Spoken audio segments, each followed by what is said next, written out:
ubwo yarakwambuye nanjye iyo nambuye umuntu nta hantu twahurira mujya kure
yotanga umunezero nawe ubwiwe atawo afise. Mwibuke kandi uretse no kwica brand ya Bruce Melody, ibi birica na image y'igihugu cyacu. Tuse gira ico ukoze, mumureke akora icamuzanye, mwishuzanye apre, kuko niwo baba ufise pasiporo yiwe, ntaho azogucikira mutabihejeje.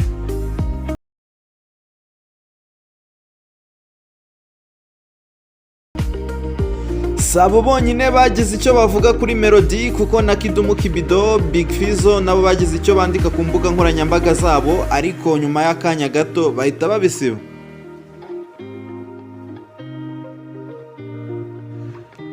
Yitwa Munyakazi, si imitima y'abanyarwanda yonyine gusa amaje kwigarurira, kuko East Africa yose uyu nguyu bamaze kumufata nk'umusitari wabo w'ibihe byose.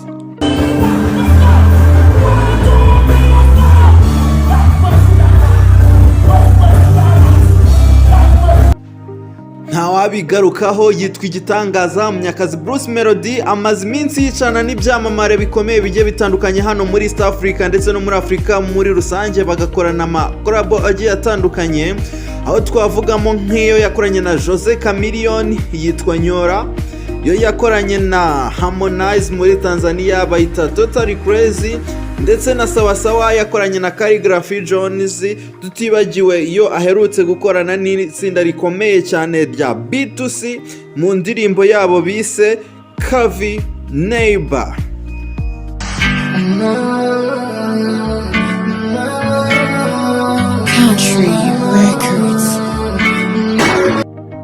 Ngayo nguko rero amakuru ya Bruce Melody atawe muri yombi nyuma kandi yuko uwo tuzi nka Nyagso nawe yari amaze iminsi muri gereza aho akurikiranyweho icyaha cyo gukubita no gukomeretsa. Ubu ngubu akaba afungiwe kuri sitasiyo ya R.I.P iherereye i Nyamirambo, nawe akaba ategereje kuburana.